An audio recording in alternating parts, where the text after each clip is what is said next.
আচ্ছা, কখনো কি এমন হয় যে কোনো সমস্যা দেখলেই আমরা রাস্তা বদলে ফেলি? যদি এই অভ্যাসটা পরিচিত মনে হয়, তাহলে আজকের এই আলোচনাটা কিন্তু খুব গুরুত্বপূর্ণ হতে চলেছে। চলুন বিষয়টা নিয়ে একটু গভীরে যাওয়া যাক। আচ্ছা, কখনো কি এমন মনে হয় যে জীবনটা যেন একই জায়গায় ঘুরপাক খাচ্ছে? মানে একই ধরনের ভুল, একই রকম সমস্যা, একই চ্যালেঞ্জ বারবার ঘুরে ফিরে সামনে আসছে। কেন হয় এমন? ভাবা যায় কি? এর কারণটা কিন্তু আসলে বেশ সহজ, আর এটাই আমাদের আজকের আলোচনার একেবারে কেন্দ্রবিন্দু। ব্যাপারটা হলো, যে সমস্যার সমাধান করা হয় না সেই সমস্যাটা আসলে পিছু ছাড়ে না। এটা অনেকটা ঠিক নিজের ছায়ার মতো। আপনি যতই পালানোর চেষ্টা করুন না কেন, ওটা আপনার সঙ্গেই থেকে যায়। তো চলুন এবার একটু দেখি এই যে সমস্যা এড়িয়ে যাওয়ার অভ্যাস, এটা কিভাবে আমাদের একই ভুলের একটা চক্রের মধ্যে ফেলে দেয়। একটা খুব সাধারণ উদাহরণ দিয়ে বিষয়টা বোঝা যাক। ধরুন, কোনো এক ব্যক্তির অফিসে তার একজন সহকর্মীর সাথে ঠিক বনিবনা হচ্ছে না, একটা দ্বন্দ্ব চলছে। বেশ কিছুদিন ধরেই দুজনের মধ্যে একটা অস্বস্তিকর পরিস্থিতি তৈরি হয়ে আছে। এখন তিনি কি ভাবলেন? তিনি ভাবলেন যে আরে, এই দ্বন্দ্ব মেটানো, কথা বলা, একটা সমাধান খোঁজা, এগুলোর চেয়ে তো চাকরিটা বদলে ফেলাই অনেক সহজ। ব্যাস, তিনি পালানোর পথটাই বেছে নিলেন। কিন্তু তাতে কি লাভ হলো? নতুন চাকরিতে যোগ দেওয়ার কয়েক মাস যেতে না যেতেই দেখা গেল তিনি আর একজন নতুন মানুষের সাথে ঠিক একই ধরনের একটা চ্যালেঞ্জের মুখে পড়েছেন। কারণটা কি? কারণ আসল সমস্যাটা তো পরিস্থিতি বা অন্য মানুষটার ছিল না, সমস্যাটা ছিল তার নিজের ভেতরে। আর এখান থেকে কিন্তু স্পষ্ট হয়ে যায় যে সমস্যাটা আসলেই ছায়ার মতো পিছু ছাড়ে না। কিন্তু প্রশ্ন হলো, আমরা পালাই কেন? কোন জিনিসটা আমাদের পালাতে বাধ্য করে? উত্তরটা হলো ভয়।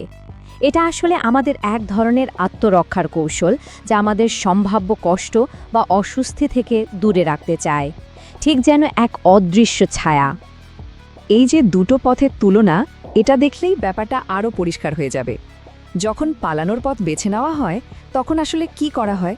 পরিবর্তনের ভয় আর সাময়িক কষ্টটাকেই এড়িয়ে যাওয়া হয়। আর অন্যদিকে যখন সেটার মোকাবেলা করা হয়, তখন সেই অভিজ্ঞতা থেকে শেখা যায় এবং মানুষ হিসেবে আরও শক্তিশালী হয়ে সামনে এগিয়ে যাওয়া যায়। সোজা কথায়, পালানো মানে হলো একই জায়গায় আটকে থাকা, আর মোকাবেলা করা মানে হলো সামনে এগিয়ে যাওয়া। সমস্যা থেকে পালানোর কিন্তু আরও একটা বড়, বলা যেতে পারে একটা লুকানো খরচ আছে, আর সেটা হলো আমাদের মানসিক শক্তির অপচয়। এই চারটার দিকে একটু তাকান।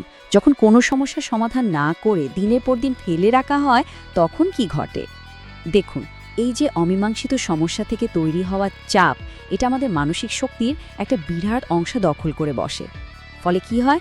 আনন্দ আর মনোযোগের জন্য আমাদের আর তেমন কোনো শক্তিই বাকি থাকে না। মানে এই অমীমাংসিত সমস্যাটা আমাদের ফোকাস নষ্ট করে দেয় আর সারাক্ষণ একটা চাপা অস্থিরতার মধ্যে রাখে।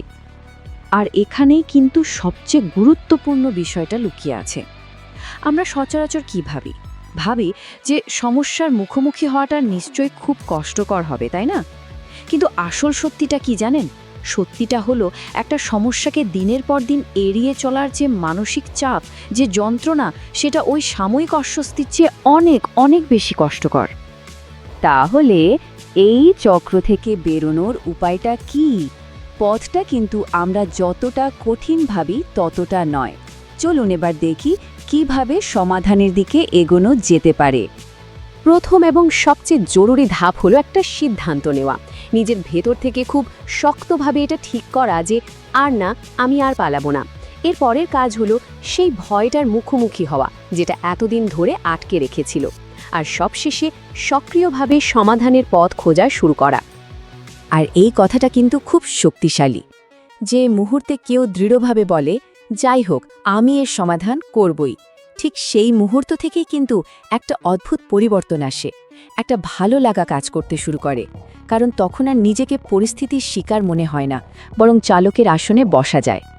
তাই পুরো দৃষ্টিভঙ্গিটাই আসলে বদলে ফেলা দরকার। লক্ষ্যটা সমস্যাটাকে নিয়ে দিনরাত ভাবা নয়, আসল গন্তব্য হলো সমাধান। সমস্যাটা তো শুধু পথের একটা বাধা, আসল যাত্রাটা হলো সমাধানের দিকে। তাহলে এবার নিজেদেরকে প্রশ্ন করার পালা, আমাদের জীবনে এমন কোনো অমীমাংসিত সমস্যা আছে যা ছায়ার মতো পিছু নিয়ে আছে? সেটা হতে পারে কোনো সম্পর্ক, কোনো আর্থিক বিষয় বা অন্য যে কোনো কিছু। আজ থেকেই পালানো বন্ধ করে সমাধানের দিকে প্রথম পদক্ষেপটা নেওয়ার কথা ভাবা যেতেই পারে, তাই না?